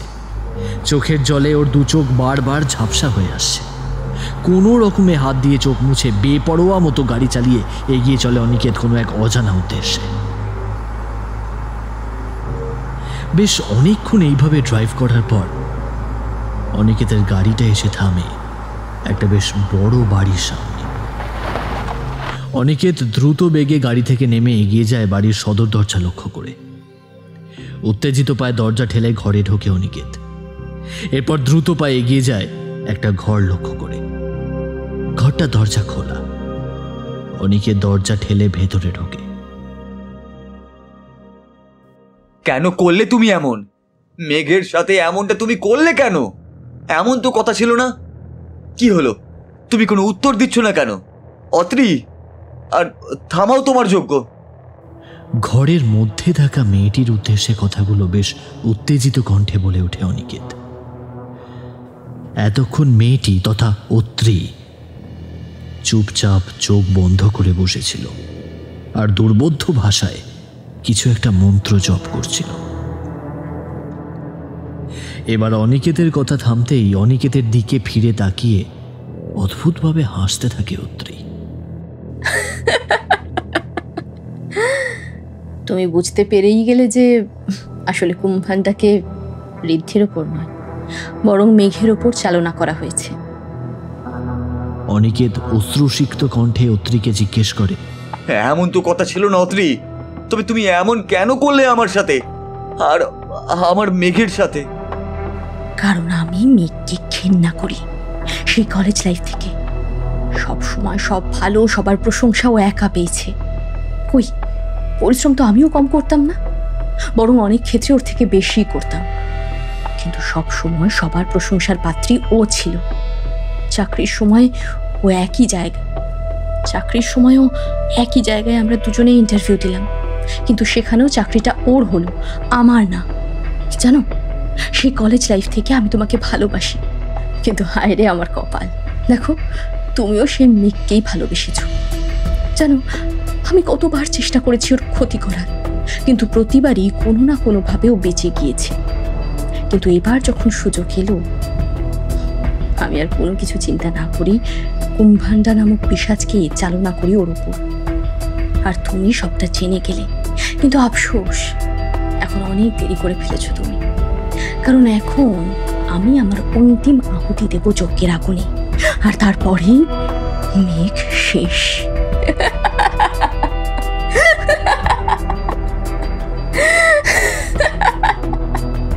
এতটা বলেই হাসতে হাসতে আগুনের দিকে শেষ আহুতি হিসেবে ওর পাশে পা বাঁধা অবস্থায় পড়ে ছটফট করতে থাকা একটা কালো বেড়ালকে নিজের হাতে তুলে নিয়ে অত্রি এগিয়ে যায় আগুনের দিকে।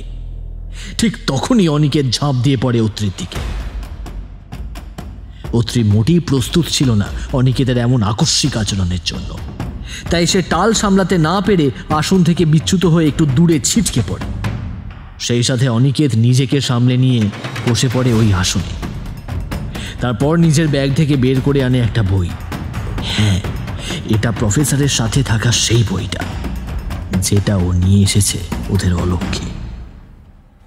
এবার অনিকেত ওই বইয়ের একটা বিশেষ পৃষ্ঠা খুলে কি একটা মন্ত্র পড়তে শুরু করে, আর সেই সাথে পকেট থেকে বের করে আনে নিজের সঙ্গে আনা মরচে পড়া একটা ছুরি। কি একটা মন্ত্রপাঠ করতে করতে নিজের হাত সেই যজ্ঞের আগুনের সামনে নিয়ে যায়, আর সেই ছুরি দিয়ে কেটে ফেলে নিজের হাতের শিরা। আর সেখান থেকে ঝরঝর করে যজ্ঞের আগুনে গড়িয়ে পড়ে তাজা রক্ত। রক্তের স্বাদ পেয়ে আগুনের শিখা যেন আরো লেলিহান রূপ ধারণ করে। আকস্মিক অনিকেতের এমন আচরণে কিছুক্ষণের জন্য কিং কর্তব্য বিমূঢ় হয়ে বসে থাকে অত্রি। কিন্তু কিছুক্ষণের মধ্যেই অনিকেতের কাজকর্মের মধ্যে দিয়ে সবটা স্পষ্ট হতেই চিৎকার করে ওঠে অত্রি। অনিকেত, এটা তুমি কি করলে? এবার যে কুম্ভানটা আমার প্রাণের বলি নেবে, তাই তো? আর আমার মেঘ বেঁচে যাবে। কথাগুলো বলে অনিকেত স্মিতভাবে হাসতে থাকে।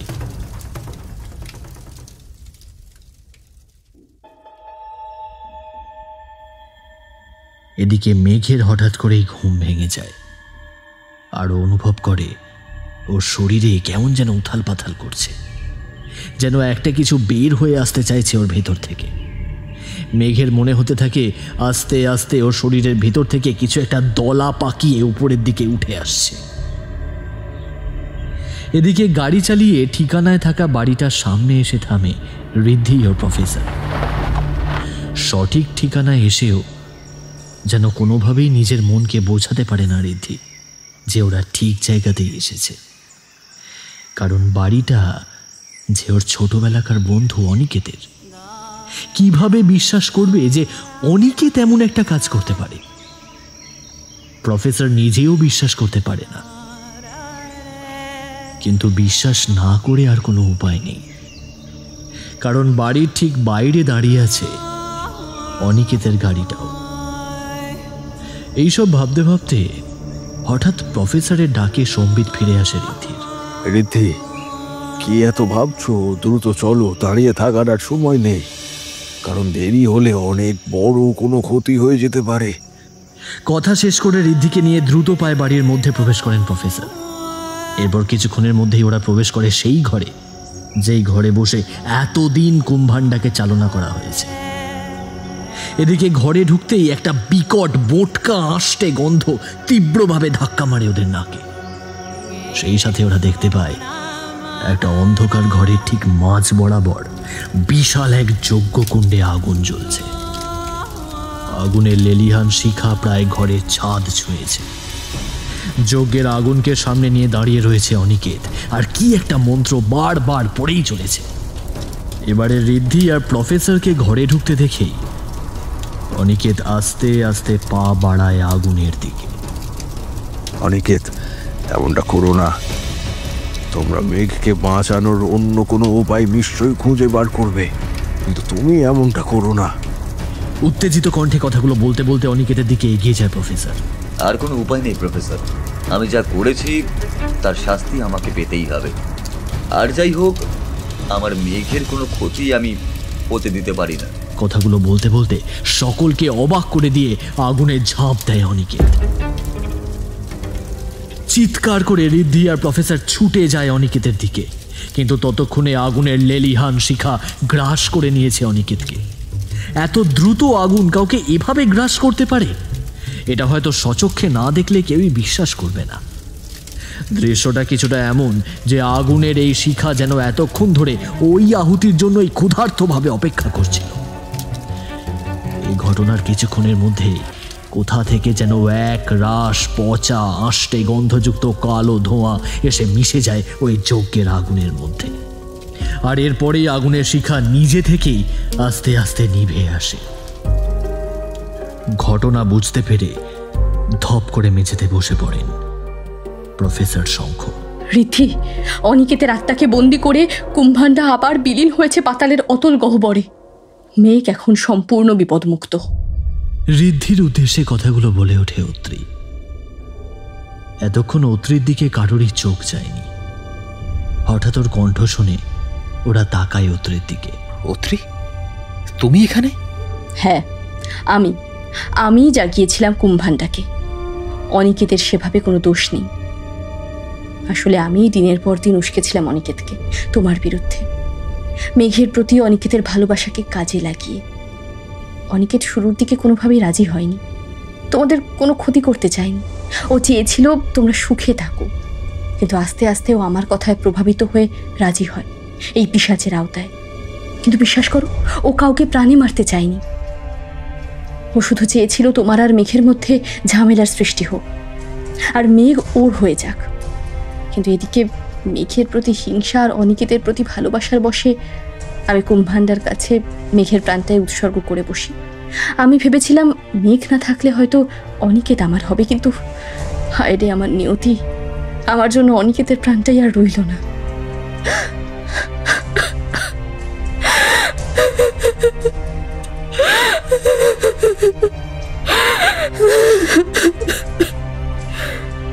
এতটা বলে অঝরে কান্নায় ভেঙে পড়ে অত্রি। সেই সাথে ওর কথাগুলো শুনে ঋদ্ধি নিজেও কান্নায় ভেঙে পড়ে। যতই হোক, নিজের ছোটবেলার সেই বন্ধুর এইভাবে চলে যাওয়া ও কোথাও না কোথাও মেনে নিতে পারেনি।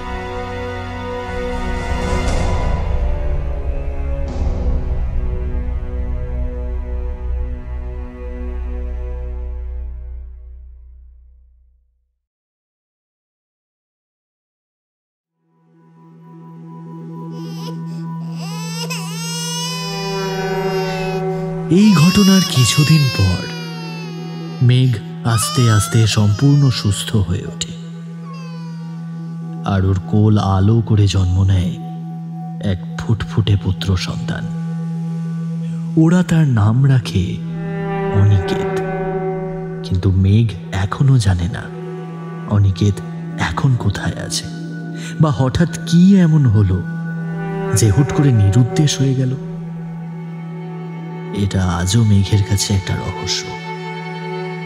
আর সেদিনে সেই ঘটনার পর অত্রি সম্পূর্ণরূপে মানসিক ভারসাম্য হারিয়ে ফেলে। এখন তার ঠিকানা একটা মানসিক হাসপাতাল।